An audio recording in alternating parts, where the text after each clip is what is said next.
Hi welcome to village Siri cooking. ఈ ఛానల్ని ఆదరించిన ప్రతి ఒక్కరికి మా హృదయపూర్వక నమస్కారములు. ఇవాళ చాలా అంటే చాలా మంచి రెసిపీతో మీ ముందుకు వచ్చానండి. చాలా అంటే చాలా బాగుంది. అదేమిటంటే మంచి రోటీ పచ్చళ్ళతోని మీ ముందుకు వచ్చానండి. ఒకటేమో అన్నం, వాటిల్లోకి సూపర్గా నోరూరించే పచ్చడి, మరొకటి ఇడ్లీ దోశల్లోకి సూపర్ టేస్టీగా ఉండే టేస్టీ అయిన పచ్చడితోని మేము ముందుకు వచ్చానండి. ఇప్పుడు ఫస్ట్ ముందుగా మనం ఏం చేద్దామంటే ఇలా మెంతి కూరని తీసుకోవాలి.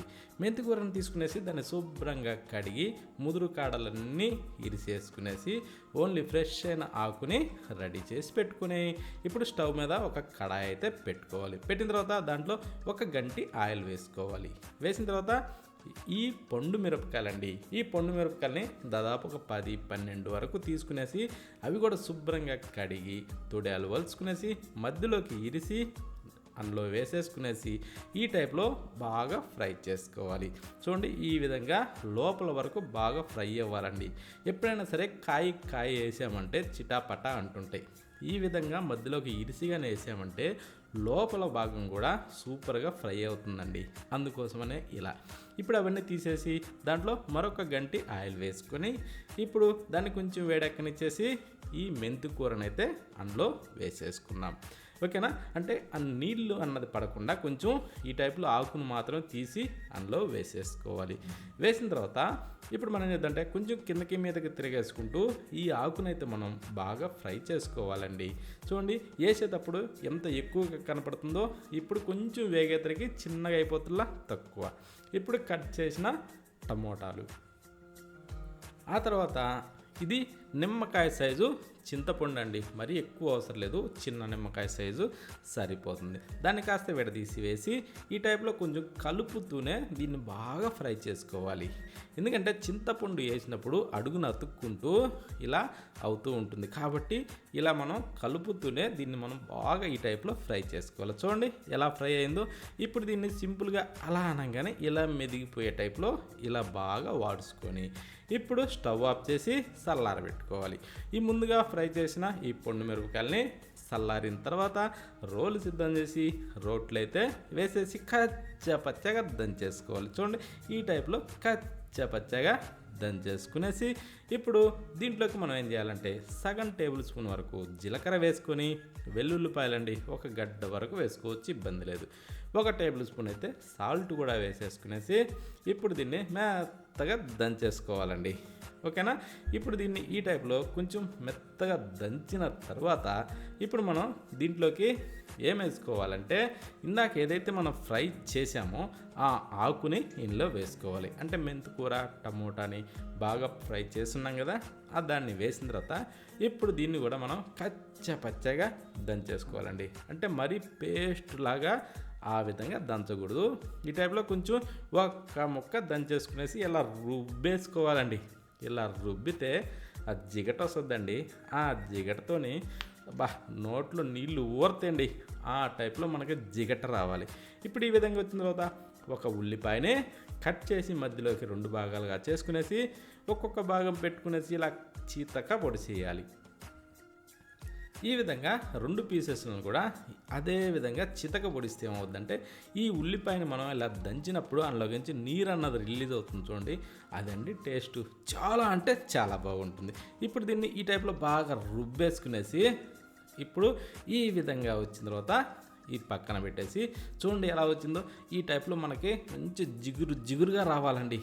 అప్పుడే ఆ పచ్చడికి రుచి సూపర్గా ఉంటుంది. ఇలా చేసుకొని తినాలండి. టేస్ట్ మాత్రం ఎంత బాగుంటుందంటే అంత బాగుంటుందండి.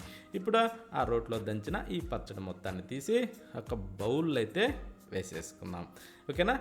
దీన్ని మొత్తం ఈ బౌల్లో వేసిన తర్వాత ఇప్పుడు ఏం చేయాలంటే ఒక స్టవ్ ఆన్ చేసి ఒక కడాయి అయితే పెట్టేసుకుందాం. పెట్టిన తర్వాత దాంట్లో 2 గంటల వరకు ఆయిల్ వేసుకోవాలండి.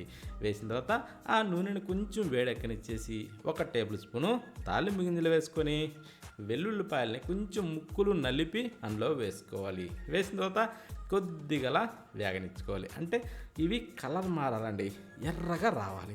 ఆ తర్వాత ఎండుమిరపకాయలు 2 లేదా 3 ఇరిసి మధ్యలోకి అందులో వేసేసుకునేసి ఇలా కొంచెం వేగనిచ్చుకోవాలి. ఇప్పుడు ఇవన్నీ కూడా కొంచెం ఎరడాలుగా సన్న మంట మీద రాణించుకొని చిటికెడు అంటే చిటికెడు ఇంగు పొడి కూడా దాంట్లో వేసి 4 రెబ్బల కరివేపాకును అలా దూసి దాంట్లో వేసి చిటపటలాడివ్వాలి. చిటపటలాడిన తర్వాత ఇప్పుడు మనం ఏంటంటే రోట్లో దంచిన ఈ పచ్చడి ఏదైతే ఉందో దాన్ని ఇందులో వేసిన తర్వాత ఇక స్టవ్ ఆఫ్ చేయడమేనండి. దీన్ని ఏం ఉడికించే అవసరం అయితే లేదు.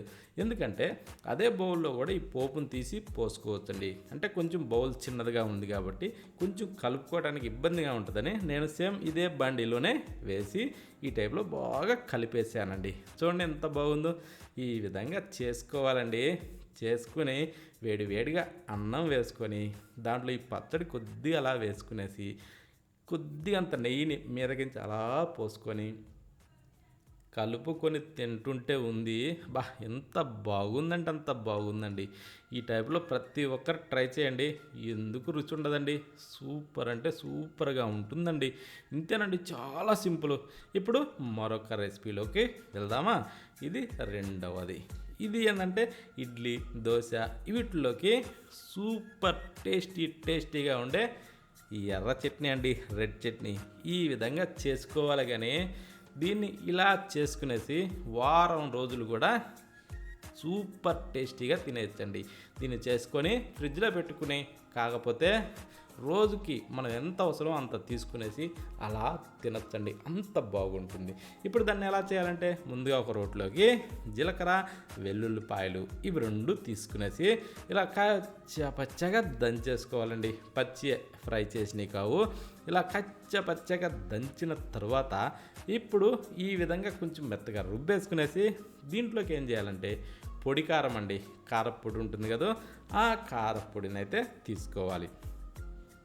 నేనైతే కారపొడి ఒక 3 టేబుల్ స్పూన్లు తీసుకున్నాను అండి. అంటే ఈ చట్నీ మనకు 1 రోజులకి సరిపోయే మందం తీసుకున్నా. ఎక్కువ కావాలంటే ఎక్కువ కూడా చేసుకోవచ్చు.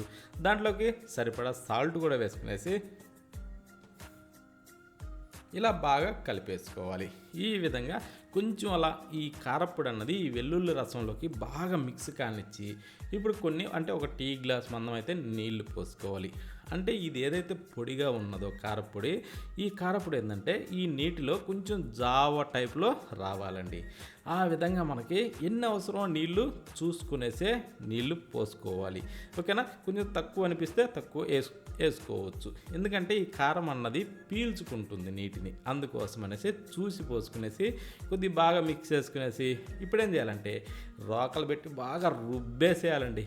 అలా రుబ్బితే ఇది కూడా జిగట వస్తుందండి. ఎందుకంటే దీంట్లో వెల్లుల్లిపాయలు అవి వేసున్నాం కదా, ఈ కారపొడిలో ఈ నీటికి ఆ వెల్లుల్లిపాయలకి జిగట వస్తుందండి. సూపర్గా వస్తుంది.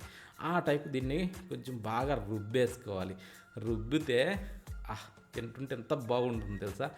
ఆ టైప్లో రుబ్బుకునేసి ఇప్పుడు దీన్ని తీసి ఒక బౌల్ అయితే వేసేసుకుందాం. దీన్ని ఈ విధంగా ఖచ్చితంగా రోట్లో నూరి చూడండి. టేస్ట్ ఎందుకు రాదండి, సూపర్ ఉంటుంది. ఓకేనా. ఇప్పుడు దీన్ని అంతా తీసేసి ఒక బౌల్ అయితే వేసేసుకుందాం. వేసిన తర్వాత అదే రోట్లో మరి కొద్దిగా నీళ్లు పోసి కొద్దిగా అలా రోటిని తుడిసి ఆ నీటిని ఇప్పుడు మనం రుబ్బి ప్లేట్ అది కప్పులో వేసి పెట్టిన ఆ బౌల్లో అయితే ఈ నీటిని పోసుకోవాలి. పోసిన తర్వాత దాన్ని కొద్దిగా అలా కలిపేసుకోవాలండి. చూడండి, ఈ నీటిని పోసుకుంటే రుచి సూపర్ అండి. ఓకేనా. అది మాత్రం మర్చిపోవద్దు. ఇప్పుడు దాన్ని పక్కన పెట్టి స్టవ్ ఆన్ చేసి ఒక ప్యాన్ అయితే పెట్టుకునేసి దాంట్లో ఒక 2 టేబుల్ స్పూన్లు అయితే ఆయిల్ వేసుకున్నాం. వేసాక కొంచెం వేడెక్కనిచ్చేసి తాలింపు గింజలు 1 టేబుల్ స్పూన్ వేసుకొని వెల్లుల్లిపాయలని కొంచెం ముక్కులు నలిపి అందులో వేసేసుకొని ఇలా కలుపుతూనే లైట్గా వేగనివ్వాలి. అది సన్న మంట మీద. ఇలా కొంచెం వేగిన తర్వాత దీంట్లో 2 ఎండుమిరపకాయలని అలా మధ్యలోకి ఇరిసి వేసుకునేసి అవి కూడా కొంచెం కలర్ మారనిచ్చేసి ఇప్పుడు దీంట్లోకి మనం 4 రెబ్బల కరివేపాకుని దూసి అందులో వేసుకొని చిట్టపట్టలాడనిచ్చి ఇప్పుడు ఏం చేయాలంటే ఇందాక మనం ఏదైతే రోట్లో బాగా రుబ్బి నూరి ఉన్నామో ఆ పేస్ట్ని అయితే దీంట్లో వేసేసుకుందాం. అంటే కారము, వెల్లుల్లిపాయలు వీటిని బాగా రుబ్బున్నాం కదా, ఆ పేస్ట్ని వేసిన తర్వాత అదే బౌల్లో కొద్దిగా నీళ్లు పోసి అలా తొలిపి ఇందులో పోసుకోవాలి. పోసిన తర్వాత ఇలా కలుపుతూనే దీన్ని కొంచెం తుక్క అంటూ ఉడకనివ్వాలండి. ఎందుకంటే ఇది మన పచ్చి కారం కాబట్టి ఇలా ఆయిల్లో తుకుతుక అంటూ ఉడకాలి. ఆ టైపు దీన్ని కొంచెం బాగా మిక్స్ చేసుకుంటూ సన్న మంట మీదనే దీన్ని కొంచెం బాగా ఉడికించుకోవాలండి. అంటే దానికి ఒక సమయం పట్టద్ది, ఒక 2-3 నిమిషాలు. ఓకేనా? ఆ 2-3 నిమిషాల్లో కొంచెం ఈ టైప్లో బాగా తుకుతుక అంటూ ఉడికించుకోవాలి. అది కొంచెం సన్న మంట మీద అండి, మంట హైలో పెట్టద్దు. ఇందులో ఏంటంటే ఏదైతే మన నీరు శాతం ఉందో ఆ నీరు శాతం పీల్ చేసుకుంటుంది. ఇప్పుడు మీదకించి ఒక చిన్న కప్పు పెరుగు అలా వేసేసుకుని ఆ తర్వాత ఆ పెరుగులో కొద్దిగా నీళ్ళు పోసి అలా కప్పును కడిగి అందులో వేసుకునేసి ఈ టైప్లో దీన్ని కొంచెం స్వీట్గా కలుపుతూనే దీన్ని కూడా కొంచెం బాగా ఒక 2-3 నిమిషాల పాటు అయితే ఇలా ఉడికించుకోవాలి. ఈ విధంగా చెయ్యాలే కానీ టేస్ట్ సూపర్ అండి. టేస్ట్ కూడా చాలా అంటే చాలా బాగుంటుంది. చిన్న పిల్లలతో సహా చాలా ఇష్టంగా తింటారండి. ఈ విధంగా చేసి ఇడ్లీలోకి కానీ దోశలోకి కానీ తినాలే కానీ ఎంత బాగుందంటే అంత బాగుందండి. ఇప్పుడు చూడండి, ఈ విధంగా బాగా ఉడికిన తర్వాత ఇప్పుడు స్టవ్ ఆఫ్ చేసుకోవడమే. కొత్తిమీర అంటారా, అది ఇష్టం ఉంటే వేసుకోవచ్చు, లేకుంటే అవసరం లేదండి. ఓకేనా?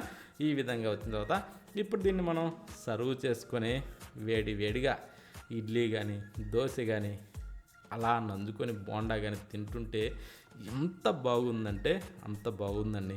ఈ విధంగా చేసుకునేసి కొంచెం చేయి తగలకుండా గరిటె వాడుకుంటూ ఫ్రిడ్జ్లో పెట్టుకుని అయినా సరే వారం రోజుల దాకా ఎక్కడికి పోదండి. టేస్ట్ మారే సమస్య లేదు, అంత బాగుంటుంది. ప్రతి ఒక్కరూ ఈ విధంగా ఖచ్చితంగా ట్రై చేసి చూడండి. మంచి టేస్టీ అయిన ఈ రెడ్ చట్నీ అండి, చాలా అంటే చాలా బాగుంది. అందుకోసమనే మీ అందరికీ షేర్ చేశాను. ప్రతి ఒక్కరూ ట్రై చేసి చూడండి.